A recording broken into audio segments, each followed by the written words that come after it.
నమస్తే welcome to our channel నేను మిస్సిరి మోదీ గారికి ఇంకా అసదుద్దీన్ ఓవైసీ గారికి మధ్యన మాటల యుద్ధం అయితే జరుగుతుంది అయితే ఆ మాటల యుద్ధం కాస్త కండోమ్స్ దిశగా వెళ్తుంది ఇంతకా ఏంటి అసలు ఆ కండోమ్స్ వెనకాల ఉన్న కథ ఏంటి అది వివరించడానికి మనతో పాటు ఉన్నారు ప్రముఖ senior journalist political analyst CS Rao garu నమస్కారం సార్ నమస్తే సార్ ఇప్పుడు చూస్తున్నట్టయితే మోదీ గారికి ఇంకా అసదుద్దీన్ ఓవైసీ గారికి కండోమ్స్ అంటే మాటల యుద్ధం జరుగుతుంది అది ఏ దిశకి వెళ్ళిందంటే కండోమ్స్ దిశగా వెళ్ళింది అసలు ఈ కండోమ్స్ అనేది మధ్యలో ఎందుకు వచ్చింది అంటే వాళ్ళు పార్టీల పరంగా మాట్లాడుకుంటున్నారు కానీ చర్చ మాత్రం కండోమ్స్ దిశగా వెళ్తుంది దీన్ని అసలు మనం ఎలా చూడాలి సార్ ఇప్పుడు ప్రధానమంత్రి నరేంద్ర మోడీ అని అంటే ప్రపంచ దేశాల్లో ప్రత్యేకమైనటువంటి గుర్తింపు తెచ్చుకున్నటువంటి లీడరు ఆయన ఇప్పటికి కూడా ఆయన సర్వేల్లో కానీ లేదంటే మొత్తం టాప్లో ఆయనే ఉంటాడు పొలిటికల్గా ఆయన ఒక ఐకాన్గా కనిపిస్తుంటాడు భారతదేశానికి అలాంటి ప్రధానమంత్రి నరేంద్ర మోడీ ఇటీవల కాలంలో చేసినటువంటి వ్యాఖ్యలు కనుక మనం తీసుకుంటే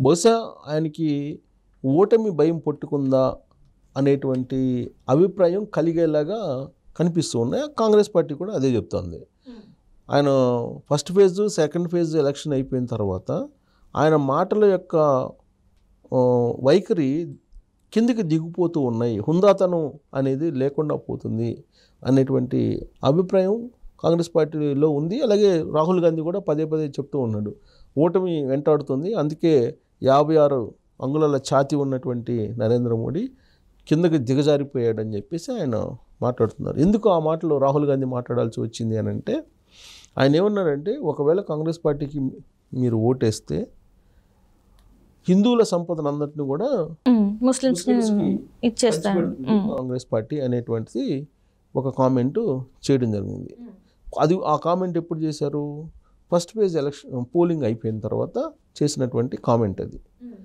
దాని కంటిన్యూషన్లో ఆయన ఏం చేశారు కంటిన్యూషన్లో పుస్తలు కూడా హిందువులు తీసేసుకొని ముస్లిమ్స్కి ఇస్తారు కాంగ్రెస్ పార్టీకి ఓట్లు వేస్తే అలాగే 2 ఇళ్ళు ఉంటే ఒకదాన్ని తీసేసుకొని ముస్లిమ్స్కి ఇస్తారు ఇలాంటివన్నీ కూడా మాట్లాడుతున్నారు ఇవన్నీ కూడా దూరంగా ఉన్నటువంటి వ్యాఖ్యలు ఇది అందరికీ తెలిసిందే ఎందుకంటే భారతదేశంలో హిందూ సమాజం అనేది ఒక మేజర్గా ఉండేటువంటి సమాజం ఈ మేజర్గా ఉండేటువంటి సమాజం యొక్క సంపదని మైనారిటీలుగా ఉన్నటువంటి ముస్లింలకి దోచిపెట్టడం అనేది అది అంత సాధ్యం కాదు ఏ రాజకీయ పార్టీకి సాధ్యం కాదు పబ్లిక్ రివోల్ట్ అవుతారు అయినప్పటికీ కూడా నరేంద్ర మోడీ ఇలాంటి కామెంట్లు చేయడాన్ని కాంగ్రెస్ పార్టీ ఏ కోణం నుంచి చూస్తుందంటే మత విద్వేషాలను రెచ్చగొట్టేటువంటి ప్రయత్నం చేస్తున్నారు ఆయన ఎన్నికల్లో ఓటమి అనేది ఆయన్ని వెంటాడుతుంది అందుకే ఆయన ఇలాంటి కామెంట్లు చేస్తున్నారు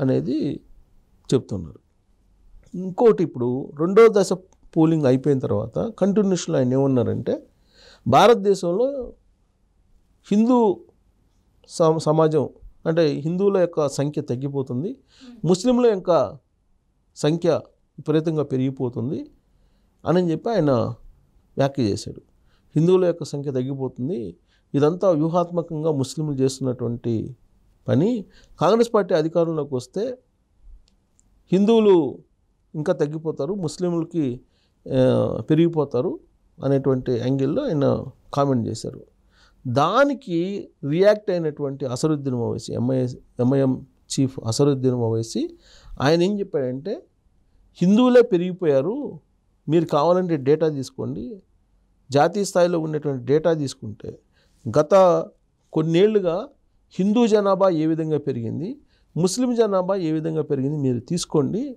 డేటా తీసుకుంటే కనుక ముస్లిం జనాభానే పెరగట్లేదు హిందూ జనాభానే పెరుగుతుంది అనేది జాతీయ లిస్టు చెప్తుంటే జాతీయ నివేదిక చెప్తుంటే మీరు అబద్ధాలు చెప్తున్నారు కావాలని ముస్లింలకి హిందువులకి మధ్య గొడవ పెట్టడానికి అని చెప్తూ ముస్లిమ్స్ కండోమ్స్ వాడతారు హిందువులే కండోమ్స్ వాడటం లేదు సో ముస్లిమ్స్ కండోమ్స్ వాడతారు అని చెప్పి ఆయన చేసినటువంటి వ్యాఖ్య అంటే వాళ్ళు నియంత్రణ పాటిస్తున్నారు ముస్లిమ్స్ కుటుంబ నియంత్రణ హిందువులు కుటుంబ నియంత్రణ పాటించట్లేదు అనేటువంటిది ఒక డిస్కషన్ వాళ్ళిద్దరి మధ్య జరుగుతున్నటువంటి క్రమంలో రాజకీయంగా ఇప్పుడు ప్రచారంలో ఉన్నటువంటి క్రమంలో ప్లానింగ్ ముస్లిమ్సే చేస్తున్నారు అనేది అసదుద్దీన్ ఓవైసీ చేసినటువంటి వ్యాఖ్య కానీ ఈ వ్యాఖ్యలు ఎలా ఉన్నాయి, కండోమ్స్ ఇప్పుడు అసదుద్దీన్ ఓవైసీ ఏంది, కండోమ్స్ మా వాళ్ళు వాడతారంటే హిందువులు వాడట్లేదు,